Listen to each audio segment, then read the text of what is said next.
Bonjour, bienvenue à tous, bienvenue à toutes sur le podcast On s'aime du vrai. Aujourd'hui, on va parler de s'exprimer, de la communication. Nous sommes nombreux, voire la plupart d'entre nous, à ne pas savoir, à avoir coupé notre expression, notre communication, parce que tout simplement, eh bien, on nous a coupé pour tout un tas de raisons. Notre histoire, la société, on nous apprend à écouter, à obéir, à faire comme on nous dit de faire. Et l'expression en perd sa place et son essence. Et donc, on va pas forcément toujours oser s'exprimer, dire ce qui est là pour nous. Déjà, on est coupé de ses émotions. Donc, on a parfois du mal à dire ce qui est là pour nous parce qu'on ne sait même pas. Et on est nombreux à pas savoir dire non. Voilà, tout ce qui est lié à l'expression. Et aujourd'hui, je reçois Elodie pour qu'on en discute, qu'on partage un petit peu notre relation justement à la communication et quelles clés, quelles observations on a pu avoir au long du cheminement. Et donc, ce podcast, comme d'habitude, c'est nos vérités, nos expériences. Donc, pas forcément, c'est vrai parce que c'est nous. Voyez ce qui résonne pour vous. Et puis, voilà, n'hésitez pas à partager en commentaire comment c'est pour vous, les clés que vous avez trouvées. Et peut-être que vous allez vous-même trouver des clés pour avancer dans votre expression. Et si le podcast vous parle, eh bien, vous pouvez le partager. N'hésitez pas à vous abonner. Si vous voulez semer du vrai, vous aussi, eh bien, c'est le moyen de semer du vrai en partageant ce podcast. Ou encore, en barre de description, vous avez les informations pour vous-même vous inscrire à un podcast. Bienvenue, Elodie. Merci d'avoir accepté cette invitation et de vouloir semer du vrai en parlant de communication. Avec plaisir, merci beaucoup pour ton invitation, Aurore. Donc, eh bien, on va rentrer direct dans le vif du sujet. Quelle était ta relation à la communication, à l'expression, euh, peut-être éventuellement avec toi-même, tu vois, et donc avec l'extérieur, mais je pense que ça vient d'abord avec soi-même, la communication. Donc, Hmm. voilà, c'était quoi ton rapport? Comment c'était toi pour toi? J'ai l'impression d'avoir eu plusieurs vies juxtaposées par rapport à la communication. Quand tu me dis ça, la chose qui me vient, c'est que j'ai eu une phase de ma vie où j'étais très à l'aise dans la communication parce que j'en avais un peu rien à faire du regard de l'autre. J'étais tellement allumée par mon feu quand j'étais éducatrice. J'ai eu une ancienne vie où j'ai été éducatrice spécialisée dans la protection de l'enfance. Et j'étais tellement en colère de voir comment on accompagnait les enfants, comment les enfants ils étaient niés dans leurs émotions, dans leurs besoins, dans leur vécu, etc. Que il y avait comme m'exprimer, c'était facile, en tout cas sur les réseaux ou sur mon blog, mais m'exprimer face à mes collègues en face, il y avait comme quelque chose de et c'est comme s'il y avait une espèce de double mouvement à l'intérieur de moi. Cette part qui avait tellement envie, qui avait un feu allumé, qui avait un message à porter, qui avait envie de s'exprimer. Et c'est comme s'il y avait une part qui était inhibée, une part qui doutait d'elle-même, une part qui savait pas trop quoi dire, et comme s'il fallait que je trouve des justifications. Et donc quand je vois ça, je me rappelle de quand j'étais plus petite, plus jeune dans ma famille où effectivement je pouvais avoir ce côté très avec une facilité d'expression ou une envie de m'exprimer sur mes valeurs, sur les choses qui m'allumaient le ventre. Vraiment, quand il y avait des choses qui étaient plus fortes que moi, qui partaient pas de ma tête. Mais dès lors qu'il fallait commencer à raisonner, à penser, il y a toutes les injonctions de l'éducation, des parents, il y a des priorités dans la vie, c'est comme ça qu'il faut pas penser, ou pense par toi-même et surtout pense pas différemment de moi. Voilà, toutes ces choses qui viennent comme mettre des espèces de masques ou de personnages et qui viennent, en tout cas moi, c'est venu comme un peu rendre... Ouais, il y a cette envie de partager au monde un message et en même temps une retenue ou un doute de est-ce que ce que je partage c'est juste. Et jusqu'à ce que j'arrive à vivre des gros traumas en fait dans mon expérience de vie, donc il y a de mes 30 ans à mes 35 ans, ou quelque chose comme ça, ou mes 40 ans. Et là, il y a vraiment la communication, il y a quelque chose qui est venu se verrouiller. La gorge, je le sens là, je commence à déverrouiller depuis deux ans. Et je sens vraiment au niveau de la gorge ce verrou comme si ça peut plus passer, quoi, avec des peurs. Donc c'est très corporel et très somatique. Et donc voilà, pourtant, on a tellement besoin de partager notre vérité, de partager notre message, de se reconnecter. Surtout, je trouve aujourd'hui dans cette ère de l'intelligence artificielle où tu vas sur les réseaux, où tout le monde dit la même chose. Tu as l'impression que tout le monde s'exprime, mais en fait, il n'y a plus personne. Moi, j'ai l'impression qu'il y a, bon, c'est pas qu'il y a plus personne, mais il y a beaucoup de personnes qui parlent à partir du prisme de l'intelligence artificielle ou à partir de ce qu'on voit à l'extérieur. Et je trouve ça tellement beau, en fait, de revenir dans sa propre vérité. C'est quoi ma vérité, en fait? Même si c'est ma vérité de l'instant, qu'est-ce qui est juste pour moi? Qu'est-ce que j'ai envie de dire? Plutôt que de devoir penser ce qui est juste ou pas juste. Et en fait, je sens que ça, quand je vous parle et quand je te parle, Aurore, je mets mes mains sur mon ventre, comme si ça vient de cet espace du bas du ventre. Là, c'est quoi mon message pour le monde? Qu'est-ce que j'ai envie de partager? Qu'est-ce que j'ai envie de dire? Comment j'ai envie de me dire dans ma vérité, moi, de cet instant-là? Et je trouve ça beau, c'est notre authenticité. Mm, ouais. Merci pour ce partage. Et c'est pour ça que j'avais envie aussi qu'on parle de ça, parce que c'est super important, parce que, comme tu l'as nommé, en fait, c'est notre essence. Et dès l'enfance, chacun va avoir son histoire, etc. On est tellement coupé de ça. Euh, Moi, pareil, j'ai eu dans mon enfance où c'était beaucoup. J'avais énormément de colère parce qu'en fait, je me sentais incomprise et etc. Parce que bah, quand je m'exprimais, enfin, c'était jamais reçu. J'étais ni reçu ni entendu. Donc, inconsciemment, ça m'a créé beaucoup de colère. Et donc, je savais encore moins m'exprimer parce que du coup, ben, je m'exprimais dans l'impulsivité, dans le reproche à l'autre, etc. Et tant qu'en fait, on capte pas, on comprend pas en fait ce mécanisme, comment il est créé, ben, c'est là où il y a des conflits justement dans le monde parce qu'en fait, on se reproche tous les uns les autres parce qu'on ne sait pas à fait ce qui se communique à l'intérieur de nous et à l'extérieur. Et je sais que même à une époque, une grande partie de ma vie, quand j'étais plus jeune, je pleurais beaucoup. Par exemple, ma mère, elle me disait un truc et je me mettais à pleurer. Et elle me disait encore, tu pleures, c'est facile, etc. Et en moi, ça bouillonnait parce que j'avais envie de dire, putain, mais si je te dis ce que j'ai à te dire, en fait, soit c'est toi qui vas pleurer ou soit tu vas me taper. Donc, bah, vu que j'ai pas envie d'être tapé, eh ben, du coup, je dis rien. Et vraiment, moi, je suis arrivée, alors c'était un tout et c'était pas qu'une chose, mais même à me faire du mal, moi, en fait, physiquement ou psychologiquement, parce que, en fait, une colère à l'époque, je n'expliquais pas du tout, mais parce que dans mes valeurs premières, il y a l'authenticité et la liberté, et donc la liberté d'être authentique, d'être complètement moi, et donc de dire ma vérité. Et j'ai grandi, voilà, aujourd'hui j'en ai 38. La plupart du temps dans ma vie, j'ai pas réussi à m'exprimer, et donc effectivement c'est venu jouer ben, sur mon être, donc absolument dans toutes les sphères de ma vie. Et justement par rapport à ça, qu'est-ce que ça a impacté pour toi, tu vois, par exemple, dans la vie quotidienne, de pas savoir dire non, ou dans les relations amoureuses, voire amicales, en fait, du coup, que on soit constamment en train de venir déborder dans nos propres limites, parce que de toute manière, on ne sait pas les exprimer, et potentiellement, la communication intérieure est tellement coupée qu'on ne sait même pas. Voilà. Comment ça s'est joué pour toi dans ta vie au quotidien? Est-ce que ça a créé des choses, certaines expériences? Ouais, j'ai envie de rebondir juste avant sur un mot, parce que je vais certainement en reparler, la colère. Comment la colère, elle est hyper importante. Parce que la colère, c'est ce qui vient nous montrer qu'il y a quelque chose qui n'est pas OK pour nous. Et quand on la sent pas, quand on sent pas cette sensation ou cette sensation de colère ou il y a quelque chose qui ne va pas est perçu par le système comme une menace, on va ravaler ça. Et du coup, je ravale et on va trouver tout un tas de stratégies pour essayer de se faire entendre sans se faire entendre. Enfin, voilà, j'ai vraiment envie de parler de la colère parce que dans l'expression, c'est hyper important.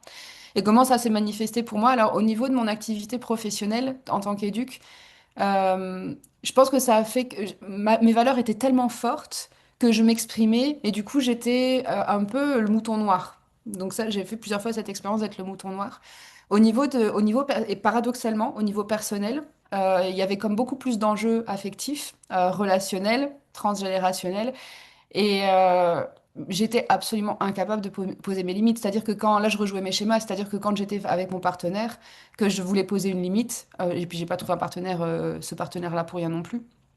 J'étais déjà, il y avait ce truc de, moi, je vais savoir gérer. Donc, je vais prendre en charge les limites. Enfin, l'autre, si l'autre sait pas gérer ses limites ou si l'autre sait pas gérer ses émotions ou quoi que ce soit, c'est pas grave. Moi, j'ai pas de limite en fait. Moi, je vais savoir gérer. Et donc, Je pense qu'il y avait une méconnaissance intérieure de tous mes mécanismes, de tous mes schémas et de l'ego qui prenait beaucoup de place, ce qui fait qu'au niveau de ma communication, je pense qu'il y avait tellement peu de... Je pensais avoir une grande clarté sur moi, parce que je faisais ouais, j'étais dans le champ thérapeutique, etc. Donc je pensais avoir une bonne clarté.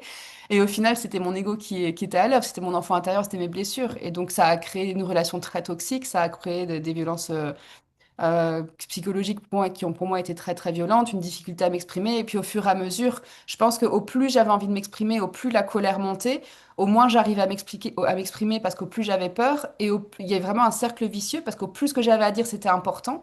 Et au plus je pouvais pas le dire, donc je le ravalais. Et dès qu'en face j'avais un peu d'espace pour pouvoir me partager, en fait, je venais dégueuler tout ce que j'avais pas réussi à dire pendant 3 mois, 4 mois, 5 mois. Et donc ça venait créer de la tension et de la frustration.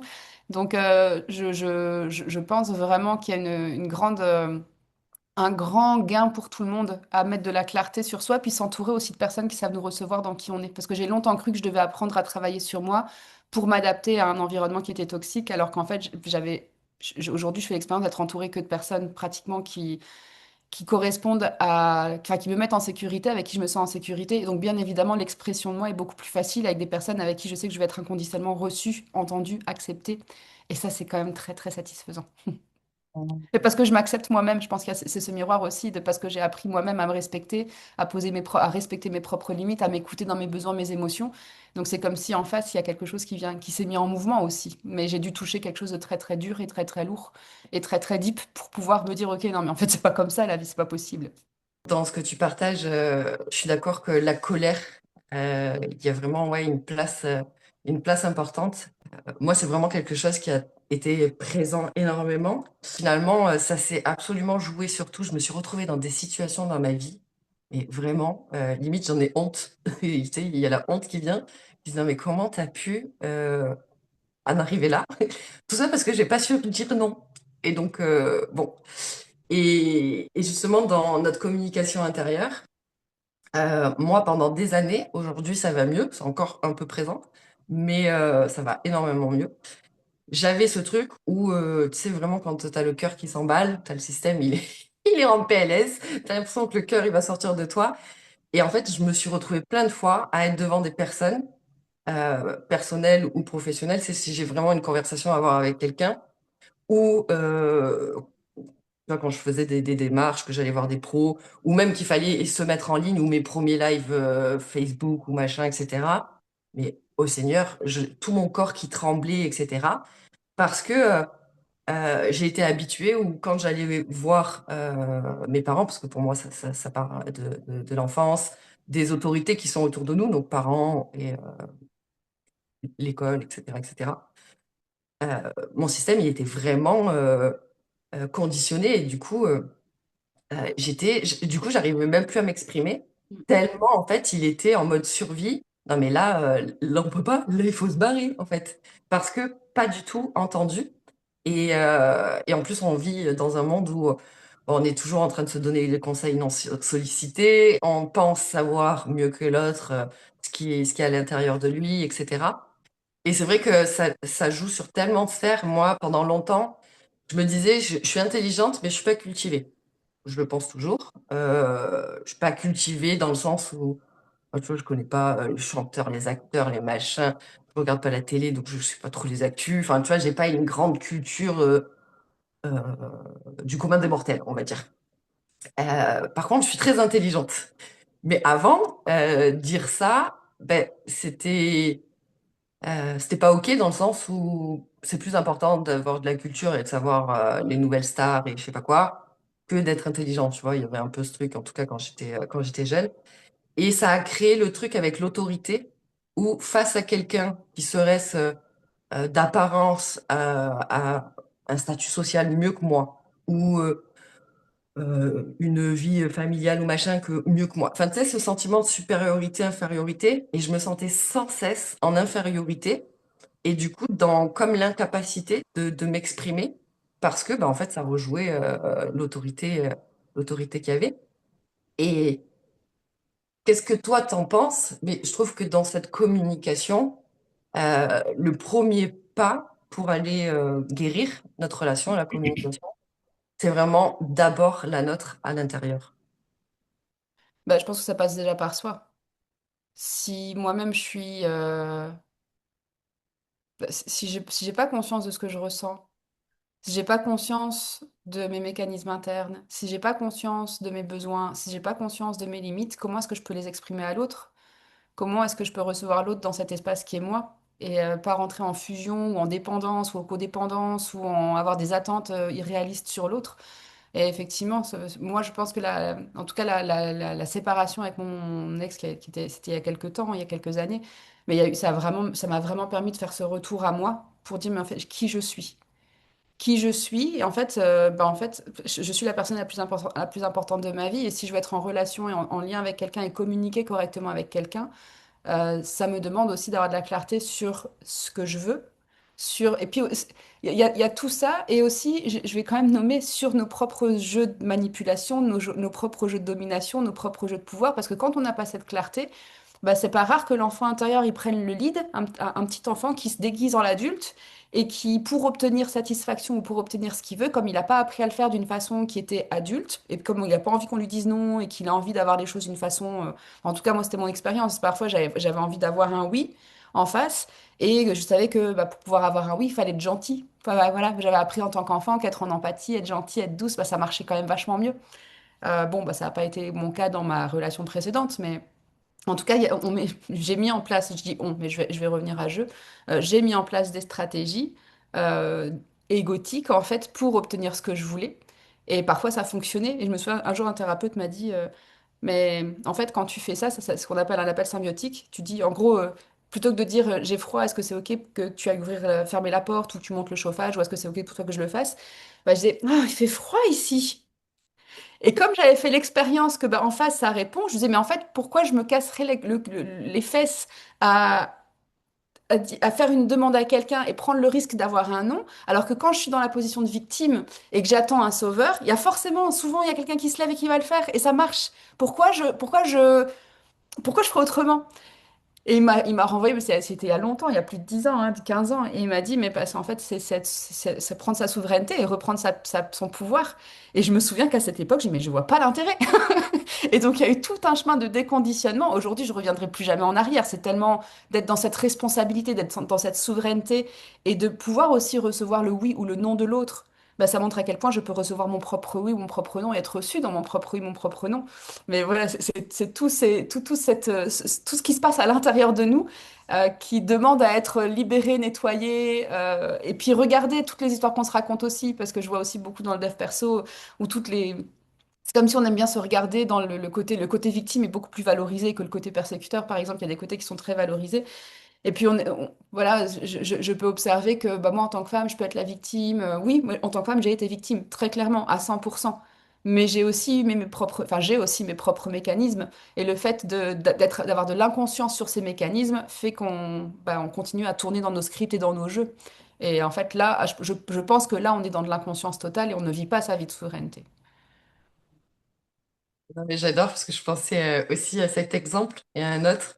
Et là, c'est en plein dans ce que du coup je suis en train d'écrire dans mon livre. Et je prends, donc je donne plein d'exemples sur les jeux et les mécanismes. Et je prends exactement cet exemple à un moment donné du sauveur où on dit, et tu sais, les gens ils peuvent t'agacer. Moi comment ça m'énervait les victimes de non mais elle est toujours en train de se plaindre et ci et ça, elle se bouge même pas le cul. Et donc, on en vient au jugement de l'autre, parce que vu que bah, la personne ne sait pas communiquer, du coup, moi, je sais pas son intérieur, enfin, tu vois, vu qu'il y a ce truc de non-communication, etc. Et qu'en fait, ça peut nous agacer. En tout cas, moi, ça m'énervait. Alors qu'elle, dans son schéma, oui, mais c'est comme ça qu'elle avait de l'attention. Et moi, à l'inverse, il fallait que je sois la femme forte qui, justement, se sort les doigts du cul du si pour avoir de l'attention. Donc, en fait, j'étais là à juger une personne qui, ah putain, vas-y, elle est dans sa victime, alors que c'était son jeu, mais j'étais moi-même dans mon jeu, à moi ne jamais vouloir être une victime. Donc, il y avait ce truc-là. Et l'autre exemple, ça m'a fait penser à, c'est beaucoup un exemple, les femmes, mais après potentiellement ça peut être avec les hommes, mais tu sais quand en tant que femme, t'es là, tu fais à moitié la gueule, et il y a ton mec qui vient, ou même une amie en fait finalement, ou ta copine, ou qu'importe, et qui te dit, bah, qu'est-ce que t'as? Rien. Bah si, on voit bien que t'as quelque chose. Bah non, je te dis que j'ai rien. Bah si, là, ça se voit. Mais arrête, là, c'est toi, en fait, qui m'énerve parce que tu dis que je suis énervée, mais je suis pas énervée. Parce qu'en fait, l'autre devrait deviner ce que potentiellement moi-même, je suis pas sûre de trop savoir, ou alors que je sais, mais dans tous les cas, je l'exprime pas. Donc, soit je l'exprime pas à moi-même, ou soit je l'exprime pas à l'extérieur, ou soit les deux. Et en fait, ouais, vraiment, cette communication, c'est tellement apaisant. Alors, c'est sûr que le passage d'aller comprendre et de libérer le pourquoi j'étais déconnectée de ma communication.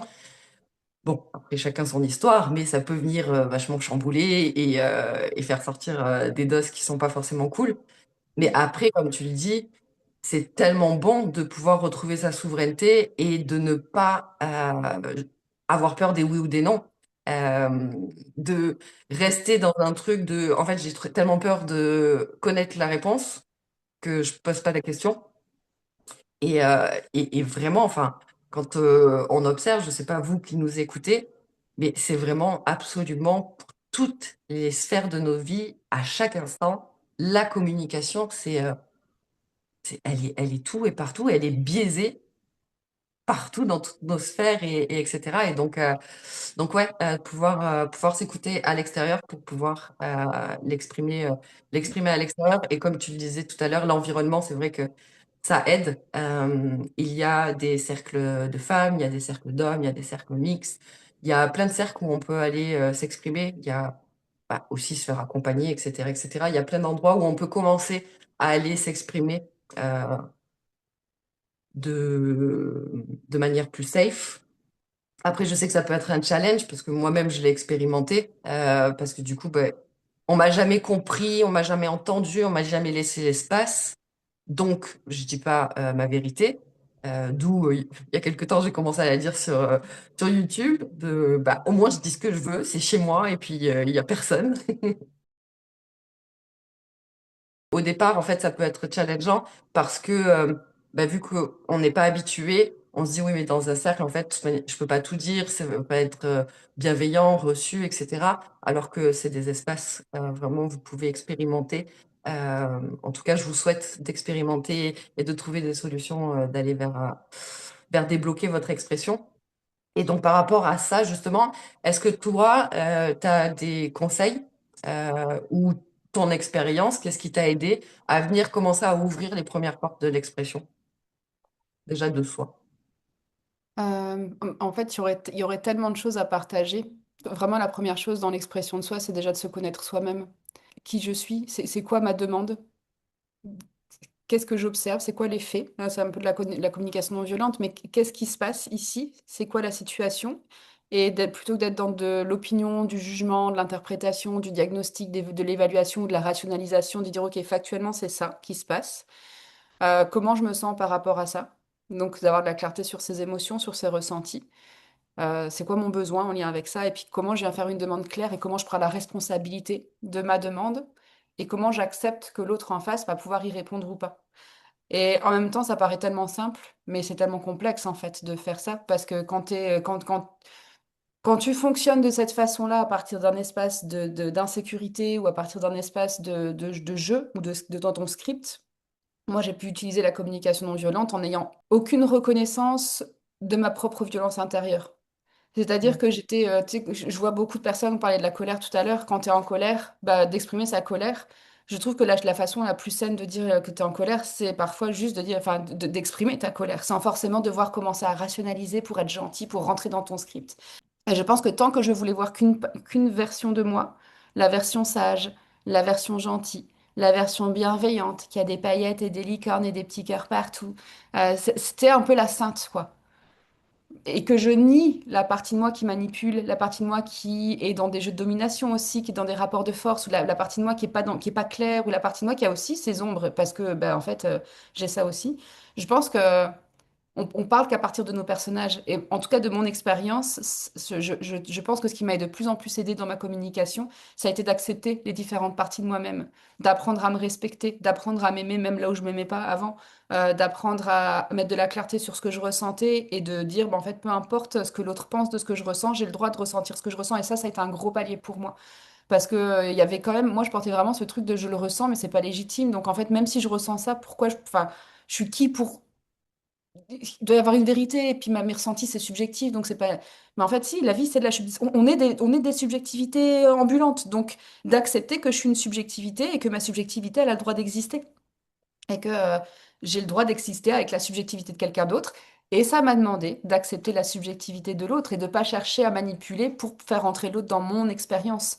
Donc je pense qu'il y a vraiment aussi une radicale honnêteté envers soi-même. Et ça demande de se raconter les vraies histoires, de se regarder en face. Et c'est pas forcément confortable. Moi j'aime bien cette expression de dire t'as un tuyau et en fait dans ce tuyau, il y a plein de merde qui s'est accumulée au fur et à mesure des années et qu'en fait il y a de l'eau qui passe dans le tuyau et en fait bah, elle passe à travers la merde et puis ça fait ploc ploc de l'autre côté, tu sais, et ça pue un peu, c'est pas très agréable, et que la plupart des gens, ils vont faire du dev perso en disant, mais moi, je veux que ça coule et que je veux un flot d'abondance, mais je veux surtout pas mettre mes mains dans le caca. Enfin, c'est juste pas possible du tout.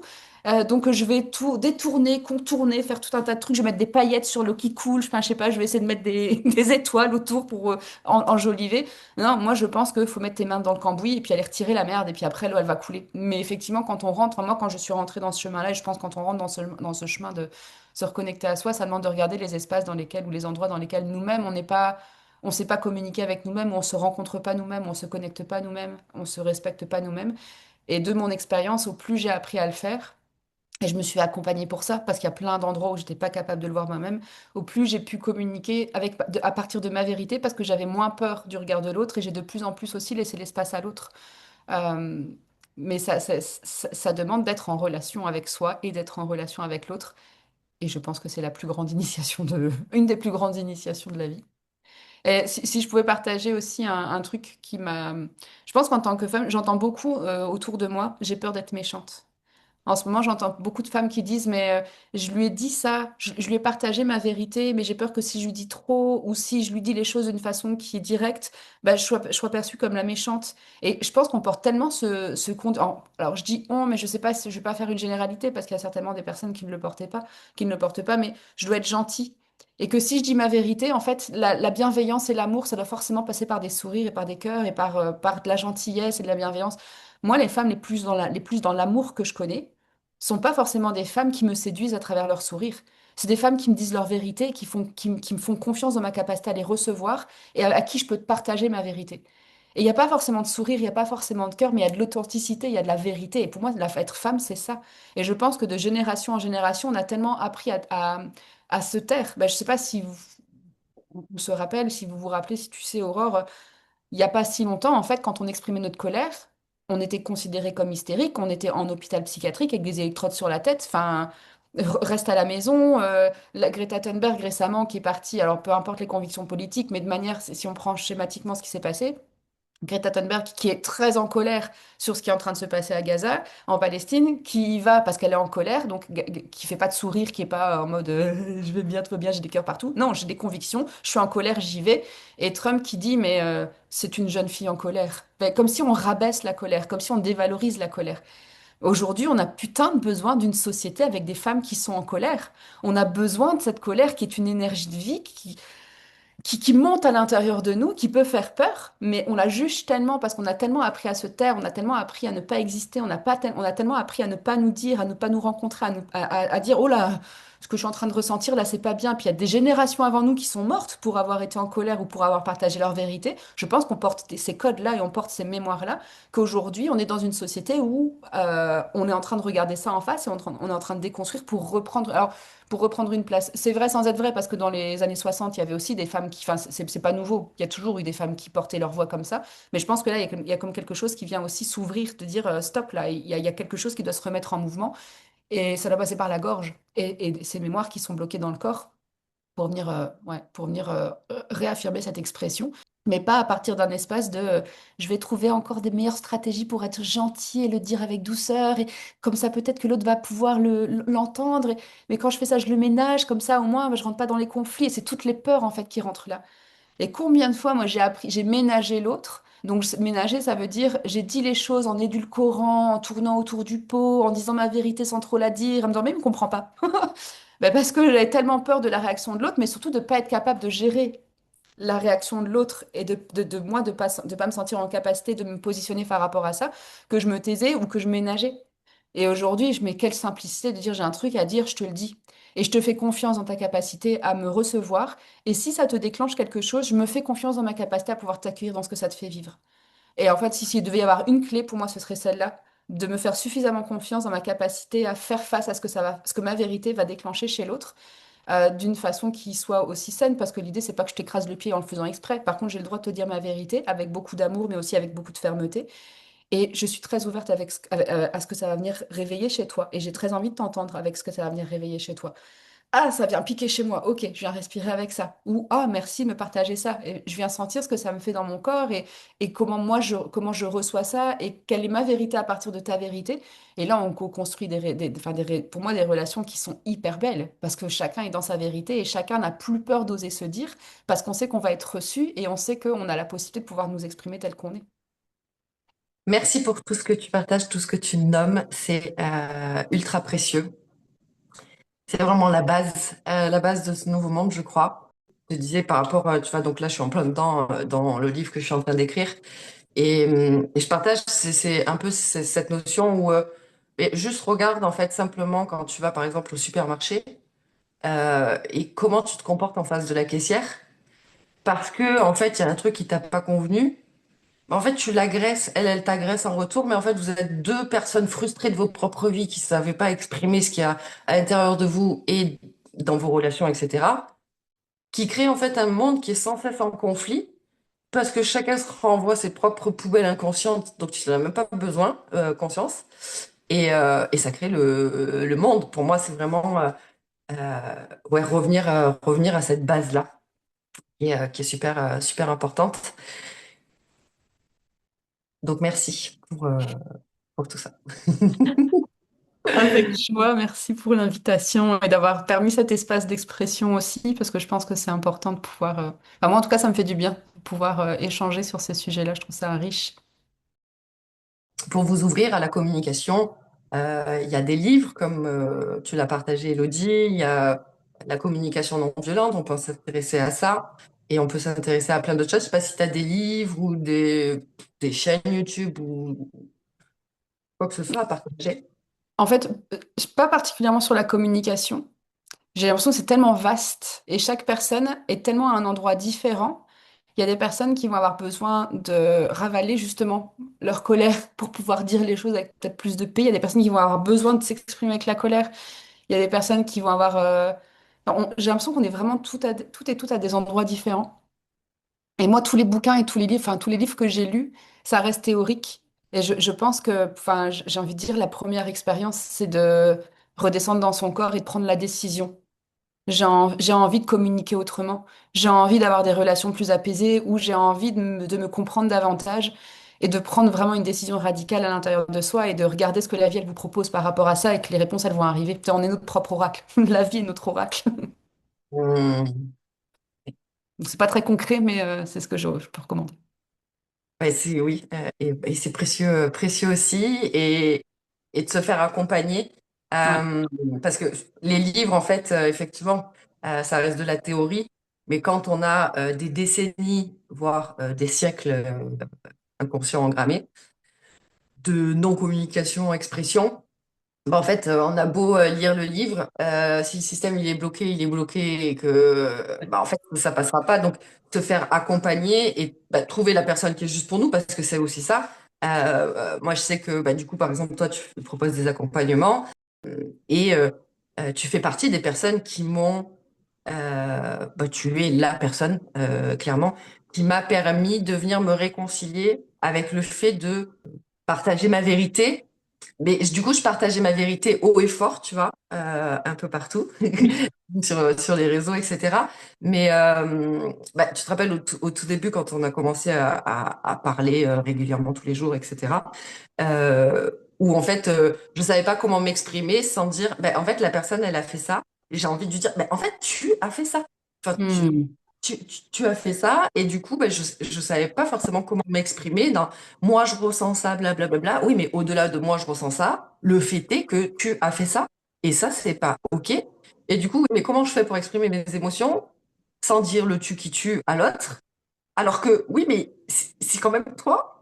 Et du coup, voilà. Et j'ai tellement grandi dans une famille et après une société dans laquelle j'ai pas été, serait-ce qu'entendue, écoutée, tu vois, reçue, que donc il y avait cette colère et de toute manière je vais rien dire. On me comprend pas, on m'écoute même pas de toute manière, etc. Et toi il y avait ce truc où j'ai toujours réussi à te dire ce qui était là à l'intérieur de moi parce que je sais très bien ce qu'il y a à l'intérieur de moi. Mais par contre, en tout cas il y a quelques années, pour l'exprimer à l'extérieur, enfin c'était pas évident parce que pour trouver, bon on en revient un peu à ce que tu disais tout à l'heure, pour trouver l'environnement qui Mm. va être capable de me recevoir sans dire, tu vois, je déteste, par exemple, mon système, il est très vite en PLS. Enfin, je le sens en réaction et même encore aujourd'hui. Quand je vais dire quelque chose, par exemple, tu vois, là, que je vais partir, que je pars au Brésil, tata, tata, etc. Du coup, il y a plein de choses qui se mélangent. Et juste, tu vois, si je l'exprime, oulala, en ce moment, il y a cette part de moi qui vit ça, l'autre, elle vit ça, et puis il y a ça. Non, mais t'inquiète, ça va aller. Mais en fait, je t'ai pas demandé si ça va aller. Je sais que ça va aller. Mais juste, en fait, je suis en train de t'exprimer que là, il y a ça et ça à l'intérieur de moi qui se joue. Et en fait, si tu dis ça va aller à mon système qui est lui-même en PLS, que je suis moi-même en train d'essayer de lui dire, t'inquiète, ça va aller, tu lui dis ça, il a juste envie de te dire, oui, bah ça va, je sais que ça va aller. Et, et du coup, il y a tellement de jeux et de subtilités, c'est vraiment très intéressant à aller explorer. Et donc, ouais, trouver les personnes, la personne avec qui on se sent en sécurité pour commencer à s'ouvrir dans notre communication, super important. Ouais, et en théorie polyvagale, on appelle ça de la co-régulation. Quand j'ai en face de moi une personne avec qui je me sens suffisamment en sécurité pour pouvoir livrer ce que d'habitude je tais, je cache, je banalise, je minimise, je rationalise, etc., c'est comme si ça vient baisser les barrières qui permettent de venir ouvrir des portes pour pouvoir aller nommer et voir, regarder des choses qui ne sont pas vues habituellement. Et quand on met de la lumière sur quelque chose qui est resté dans l'ombre, ça se transmute en fait. Il y a déjà quelque chose qui peut se mettre en mouvement. Donc ça, je trouve ça super et je trouve ça, ça m'a fait sourire de t'entendre dans Je suis une personne ou la personne qui t'a permis ça, parce qu'en fait, en miroir, tu portes cette capacité à oser dire les choses telles qu'elles sont. Moi, là où j'avais tendance, je me souviens, peut-être au même moment où on a commencé à parler ensemble, à dire les choses, à brosser un petit peu, à tourner un peu autour du plat, à beaucoup prendre ma responsabilité, qu'est-ce que je ressens, qu'est-ce que je vais, etc. Et tu m'as montré ce miroir de, mais en fait, dis les choses. Arrête de tourner autour du pot. Quand tu as quelque chose à dire, dis-le, en fait. Donc je trouve ça super beau de voir comment chacune, en fait, on s'est apporté l'une l'autre mutuellement, comme en contrebalance ce qu'on n'avait pas, en fait. Tu avais quelque chose, tu as un code que j'ai pas, j'ai un code que t'as pas, et en fait, en étant en relation, on est venu se l'apporter mutuellement, donc c'est beau. Mm. Oui, c'est ce que tu disais tout à l'heure. En fait, on va vraiment avoir chacun notre expérience. Et donc, les outils, c'est aussi en lien avec notre expérience. Parce qu'il y en a qui, justement, vont avoir plus peut-être une grande gueule ou comme moi, je te dis ce que j'ai à te dire, euh, en tout cas, par moment, avec la colère et l'impulsivité. Et du coup, je pouvais très vite me disputer, etc. Et je te balance, je m'en fous que ça te plaise ou que ça te plaise pas. En fait, je te dis ça. Et c'était, il y a quelques années, c'était quand même assez intense. Aujourd'hui, ça part d'un autre espace, donc c'est encore c'est différent. Mais voilà. Mais après, il y avait l'autre côté où ah je me sens petite de ci, de ça, de ça. Et donc ouais, comme tu le disais tout à l'heure, vraiment de revenir à soi, de quoi soi on a besoin, qu'est-ce qu'on est prêt à. Parce que comme par exemple, je partageais des cercles de parole. Moi, au départ, mais what, je vais pas parler devant des gens que je connais pas, de trucs de ma vie que je sais même pas trop ce qu'il y a à l'intérieur de moi. C'était vraiment trop challengeant. Donc voilà, peut-être que pour vous, ça peut être challengeant ça. Mais alors, commencez par un livre, parce que peut-être qu'un thérapeute aussi, c'est challengeant. Donc en fait, c'est, vous voyez, quel premier pas, en fait, vous Ouais. avez mais ça joue tellement surtout sur les relations, sur le professionnel, comme tu disais, d'oser exprimer sa vérité, etc. Et ouais, c'est le point de départ, en fait, d'une vie euh, sereine, dans le sens sécure, parce que je suis sécure Ouais. dans mon corps, donc à l'extérieur.